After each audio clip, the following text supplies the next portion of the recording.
जी हाँ, नमस्कार। Newsletter with Rakesh Ranjan में आपका स्वागत है। राष्ट्रीय जनता दल के सांसद मनोज झा ने संसद के ऊपरी सदन यानी राज्यसभा में प्रसिद्ध कवि ओम प्रकाश वाल्मीकि की कविता ठाकुर का कुआं क्या पर ही बवाल हो गया। बिहार की राजनीति में एक्टिव ठाकुर यानी राजपूत बिरादरी के नेता एक्टिव हुए, चाहे वह बीजेपी के हों या आरजेडी और जेडीयू के। राजपूत शौर्य गाथा के चैप्टर खंगाले गए। हाल ही में जेल से रिहा हुए आनंद मोहन और उनके पुत्र चेतन आनंद ने सांसद मनोज झा को चुनौती दी कि वह अपने सरनेम से झा को हटाकर समाजवाद का सबूत दें। बीजेपी विधायक नीरज बबलू ने कहा कि अगर वह राज्यसभा में होते तो मनोज झा का मुंह तोड़ देते। जेडीयू एमएलसी संजय सिंह ने धमकी दे डाली कि क्षत्रिय गर्दन कटवा सकते हैं तो काट भी सकते हैं। जेडीयू सांसद ललन सिंह ने बीजेपी की कनफुसिया चरित्र का परिणाम बचाकर माहौल शांत करने की कोशिश की। तो आज मैं इसी पर चर्चा के साथ हाजिर हूँ और जानने की कोशिश करेंगे कि आखिर इस ठाकुर का कुआं पर गुस्से की वजह क्या है। गुस्सा सही भी है या गलत, गुस्सा असली भी है या नकली। तो बिहार के वरिष्ठ पत्रकार होते हैं मणिकांत ठाकुर।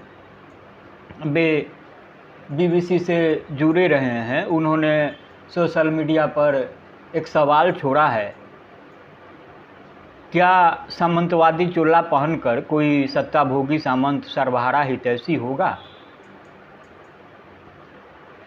बिहार के ही दूसरे वरिष्ठ पत्रकार विष्णुकांत मिश्रा ने सोशल मीडिया प्लेटफॉर्म पर ही लिखा है, ठाकुर का अर्थ होता है स्वामी, मालिक। उच्च वर्ग के क्षत्रियों की प्राकृत उपाधि है ठाकुर।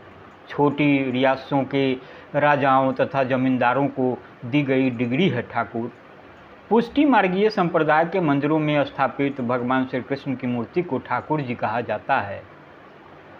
भगवान विष्णु के अवतार की देव मूर्ति को ठाकुर जी कहा जाता है। गुजरात तथा बंगाल के ब्राह्मणों के लिए भी ठाकुर शब्द प्रयोग किया जाता है।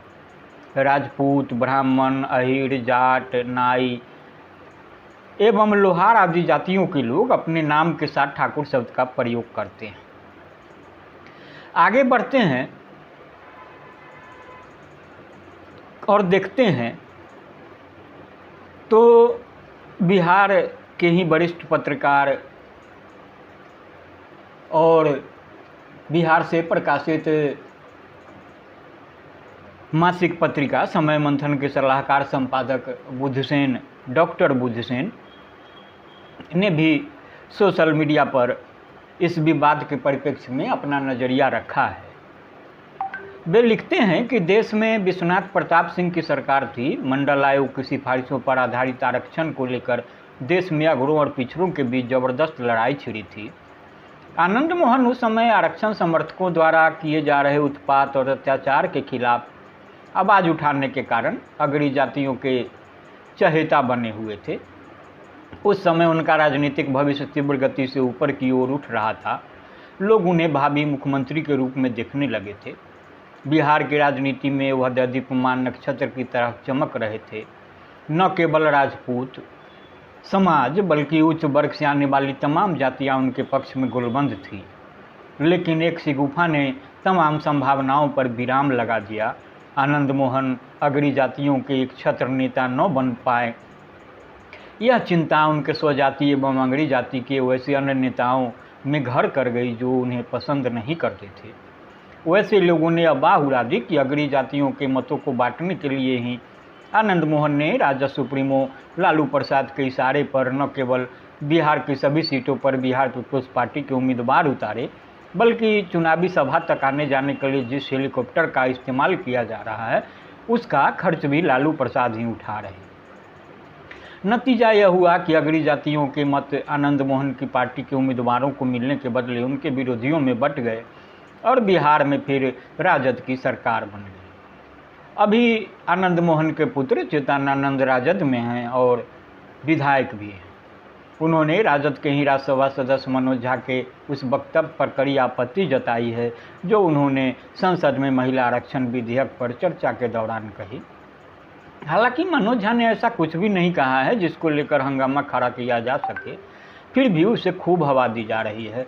तरह तरह की प्रतिक्रियाएं भी आ रही हैं, जैसा कि मैंने शुरुआत में आपको बताया भी।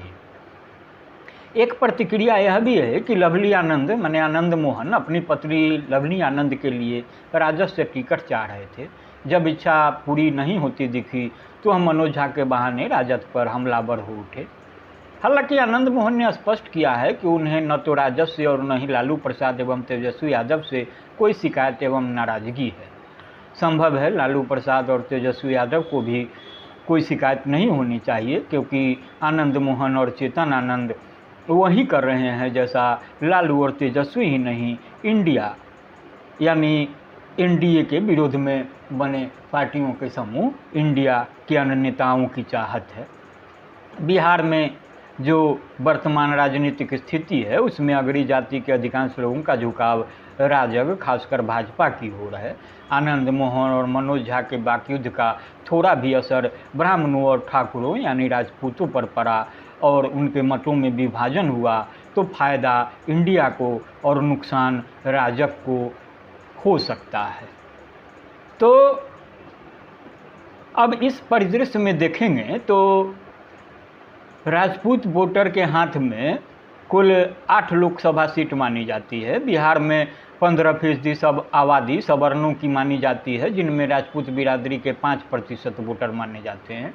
बिहार में सवर्णों की दूसरी बड़ी जाति भूमिहार हैं, जिनके 8% वोटर हैं। ब्राह्मण 4% और कास्ट 1% वोट पर दखल रखते हैं। कास्ट वोटरों का प्रभाव बिहार की राजधानी पटना और इसके आसपास सीमित है। राजपूत वोटर 8 लोकसभा सीटों पर प्रभावी माने जाते हैं। श्री कृष्ण सिंह के दौर से ही अनुग्रह नारायण सिंह और सत्येंद्र नारायण सिंह ने औरंगाबाद राजपूत का सियासी गढ़ बनाया। आरा, वैशाली, छपरा, शिवहर और सहरसा लोकसभा सीटों पर भी राजपूत नेताओं का वर्चस्व रहा। इसके अलावा 40-42 विधानसभा सीटें भी राजपूत बाहुल्य मानी जाती है। 1998 के लोकसभा चुनाव के बाद से बिहार में लोकसभा और विधानसभा के कुल 8 चुनाव हुए। इन चुनावों में सवर्णों का में वोट एक मुश्त बीजेपी और जेडीयू को मिलता रहा। 2020 के चुनाव के दौरान आरजेडी के खाते में सवर्णों का 4% वोट गया ही।